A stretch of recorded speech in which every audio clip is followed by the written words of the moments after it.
वो formic alien Valentine यानी कि एंडर की बहन का रूप धारण कर लेता है और इसके बाद वैलेंटाइन एक किले के अंदर जाती है जो पूरी तरह से निश्तो नाबूद होता है, जो टूटा फूटा होता है, और उसके पीछे एंडर भी जाता है। अब गेम के जो अंदर चूहा होता है वो एंडर खुद बन जाता है और जब वो उस टूटे फूटे किले के अंदर जाता है तो वहां पर उस पर एक सांप हमला करता है। एंडर उसे मार देता है और तभी वहां पर उस गेम में उसका भाई आ जाता है जिसका नाम पीटर है, जो अर्थ पर है।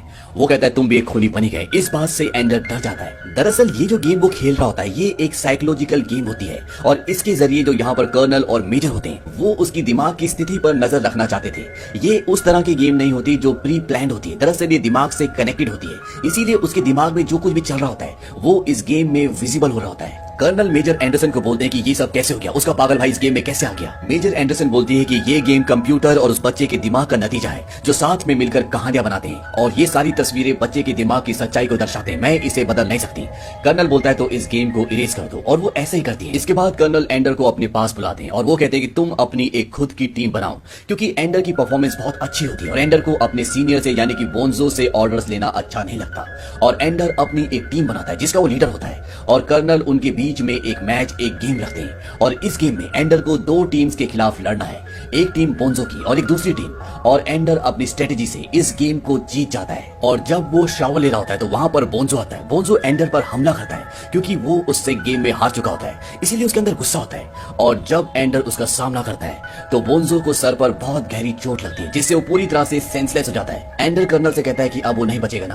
कर्नल कहता है कि हम उसे अर्थ पर वापस भेज रहे हैं। एंडर को इस बात से बहुत दुख होता है और वो कहता है कि अब मैं कोई भी लड़ाई नहीं लड़ सकता, मैं स्कूल को, इस गेम, इस मिशन को छोड़ रहा हूँ। हालांकि कर्नल ये नहीं चाहते, लेकिन एंडर कहता है कि मुझे वापस पृथ्वी पर भेज दो और वो उसे पृथ्वी पर ले आते हैं। कर्नल एंडर की सिस्टर वैलेंटाइन को उससे मिलने के लिए बुलाते हैं और जब एंडर और वैलेंटाइन मिलते हैं तो वैलेंटाइन एंडर को समझाती है कि अगर तुम नहीं लड़े तो शायद पूरी पृथ्वी खत्म हो जाए। और एक बार फिर से एंडर ये डिसाइड करता है कि वो इस मिशन का हिस्सा बनेगा और वो कर्नल के साथ वापस स्पेस के लिए निकल पड़ता है जहां पर उनका ट्रेनिंग स्कूल है। लेकिन कर्नल बोलते हैं कि हम ट्रेनिंग स्कूल नहीं जा रहे बल्कि उससे कई आगे जा रहे हैं जहां पर फॉर्मिक एलियंस का प्लेनेट है। यहाँ पर एक बेस होता है जहां पर बहुत सारे इंसान होते हैं और जहां पर ये बेस होता है वहां से ये फॉर्मिक एलियंस के प्लेनेट पे नजर रख सकते हैं ताकि उनकी पूरी गतिविधियों को ऑब्जर्व कर सके। और ये वो जगह होती है जहां पर पहले वो सारे एलियंस थे लेकिन अब वो अपने प्लेनेट पर वापस जा चुके हैं। एंडर कर्नल से कहता है कि जब वो एलियंस अपने प्लेनेट पे जा चुके हैं तो जंग किस लिए, वो अपने घर पर है। कर्नल कहते हैं कि जंग इसलिए होगी ताकि आज के बाद आगे से दुनिया में कोई भी जंग ना हो। यहाँ पर एंडर की मुलाकात रेकहेम से भी होती है। रेकहेम वही है जिन्होंने आज से 50 साल पहले इंसानों को एलियंस के खिलाफ जंग में जीत दिलवाई थी और सारी दुनिया को यह पता होता है कि रेकहेम मर चुके हैं। एंडर को भी यही पता होता है, लेकिन एंडर देखता है कि वो जिंदा है और वो उसे रिकॉर्डेड वीडियो में दिखाते हैं कि जब उनका फाइटर जेट प्लेन फॉर्मिक के मदरशिप से टकराने वाला होता है, इससे पहले वो पैराशूट से कूद जाते हैं। इस तरह से उनकी जान बच जाती है। वो एंडर को कहते हैं कि फॉर्मिक एलियंस को हम किससे कंपेयर करते हैं। एंडर कहता है चींटियों से, जिनकी एक रानी होती है जो बाकी सबको काम करने का आदेश देती है, जो सोचती है बाकी सब लोग वही करते हैं और अगर रानी मर जाए तो बाकी किसी का वजूद नहीं होता। और आज से 50 साल पहले रेकहेम ने यही किया था। उन्होंने इन फॉर्मिक एलियंस की रानी के स्पेसशिप को उड़ा दिया था। इसके बाद उनके जितने भी जहाज थे वो सब के सब रुक गए और धीरे धीरे करके वो सब के सब जमीन पर गिर गए और इस तरह से इंसानों की जीत हुई थी और सारे फॉर्मिक एलियंस की हार। और अब फॉर्मिक एलियंस अपने खुद के प्लेनेट पर है। एंडर कहता है कि वो सब के सब अपने प्लेनेट पर हैं और जिंदा है, इसका मतलब उनकी एक से ज्यादा रानी है। रेकहेम कहता है कि हाँ, लेकिन अपने प्लेनेट पर, और अब हम ज्यादा इंतजार नहीं कर सकते, हमें उनसे युद्ध लड़ना होगा।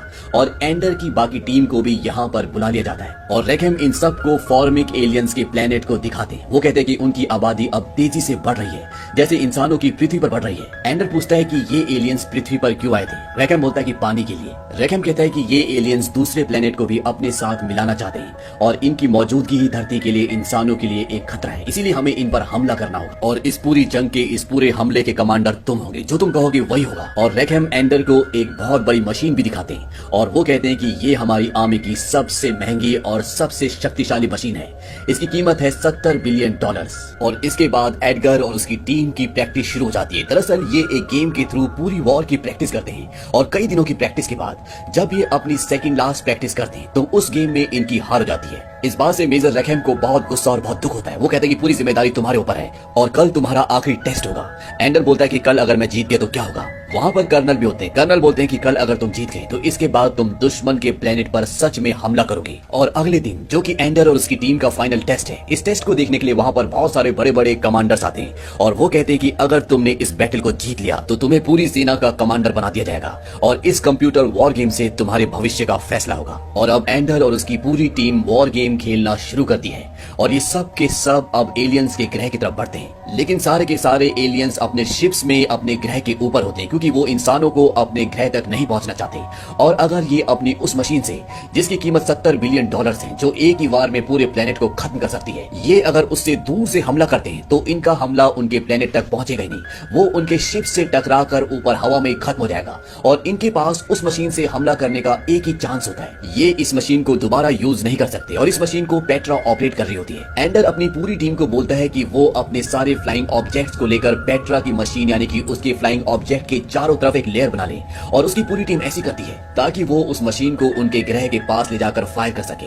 और जब वो उनकी तरफ बढ़ते हैं तो एलियंस इन पर हमला करते हैं, लेकिन पेट्रा की मशीन के चारों तरफ दूसरे फ्लाइंग ऑब्जेक्ट्स की एक लेयर है, इसीलिए उसे नुकसान नहीं पहुंचता। और जब ये सही जगह पर पहुंच जाते हैं तो एंडर पेट्रा को फायर करने के लिए कहता है और पेट्रा उस मशीन से जिस मशीन से ये उस पूरे प्लेनेट को तबाह कर सकते हैं उससे हमला करती है और इनका निशाना सही जगह पर जाकर लगता है और वहां पर एक चेन रिएक्शन होता है जिससे उस प्लेनेट की पूरी पॉपुलेशन खत्म हो जाती है और इस तरह से ये इस गेम को जीत जाते हैं। एंडर, उसकी टीम और वहां पर जो बड़े बड़े कमांडर्स होते हैं सब बहुत खुश होते हैं और एंडर और उसकी टीम ने इस गेम को जीतकर सबका दिल जीत लिया होता है। लेकिन तभी वहां पर एक कमांडर दोबारा से उसे उस ग्रह का वीडियो दिखाता है। दरअसल ये एक गेम नहीं होती बल्कि ये असली हमला होता है जिसके बारे में उसके कमांडर्स ने एंडर को नहीं बताया होता और एंडर्स ने अपनी सूझबूझ से, अपनी बहादुरी से उस पूरे प्लेनेट की पॉपुलेशन को खत्म कर दिया होता है। एंडर को ये इसलिए नहीं पता चलता कि ये गेम है या असलियत, क्योंकि इनकी गेम भी इतनी रियल, इतनी 3D होती है कि इन्हें कभी ये एहसास ही नहीं होता कि ये गेम में है। और जब ये असली में युद्ध लड़ रहे होते हैं तो एंडर और उसकी टीम को ये लग रहा था कि ये गेम है, लेकिन ये गेम नहीं बल्कि एक असली जंग थी। और इस जंग में एंडर और उसकी टीम ने फॉर्मिक एलियंस के पूरे प्लेनेट को, उनकी पूरी प्रजाति को तबाह कर दिया। एंडर की आंखों में आंसू होते, वहां से चला जाता है और जब कर्नल उसके पास आते हैं एंडर कहता है कि तू रो मुझसे, तुमने मुझसे झूठ बोला, मैंने उनकी पूरी प्रजाति को खत्म कर दिया। कर्नल बोलते हैं कि वो भी ऐसे ही करते। एंडर कहता है कि नहीं, वो रुके हुए थे, वो हमला नहीं कर रहे थे। दरअसल जब गेम शुरू होती है तो उनके प्लेनेट के ऊपर फॉर्मिक एलियंस के बहुत सारे फ्लाइंग ऑब्जेक्ट्स होते हैं, लेकिन वो इन पर हमला नहीं करते बल्कि वो रुके हुए थे। और एंडर को ऐसा लगता है कि वो इनसे बातचीत करना चाहते थे, वो शांति चाहते थे। और आज से 50 साल पहले जब वो अर्थ पर आए थे तो वो पृथ्वी पर अपनी कॉलोनी बसाना चाहते थे और हमने उन्हें वहां से भगा दिया और इसके बाद वो कभी भी वापस नहीं आए। और अब दुनिया मुझे हत्यारे के रूप में जानेगी। जिस तरह से हमने इस जंग को जीता वो गलत था। कर्नल कहता है कि नहीं, तुम्हें कोई हत्यारा नहीं कहेगा बल्कि तुम एक हीरो हो। और इसके बाद एंडर वहां से चला जाता है। एंडर बहुत ज्यादा परेशान होता है, इसीलिए उसे बेहोश कर दिया जाता है और जब वो नींद में होता है तब उसे वही सपना आता है जो उसने माइंड गेम में सब चीजें देखी होती है।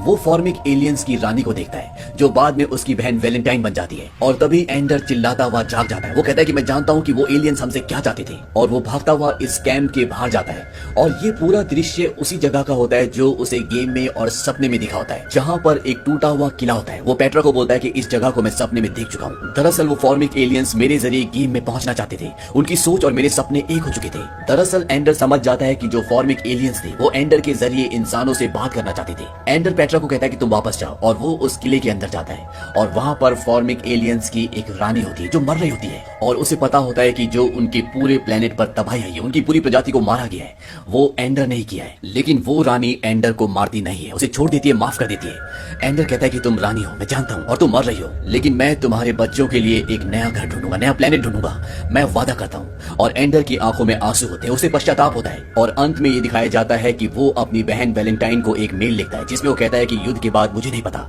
कि मुझे शांति कैसे मिलेगी, मुझे एडमिरल अवार्ड से सम्मानित भी किया और अब मुझे अकेला छोड़ दिया गया है और मैं ब्रह्मांड की गहराइयों में जा रहा हूँ ताकि मैं एक नया प्लेनेट, एक नया घर ढूंढ सकूं, क्योंकि मैंने किसी को वादा किया है और ये वादा उसने रानी से किया होता है। और इसी के साथ ये फिल्म, ये कहानी यहीं पर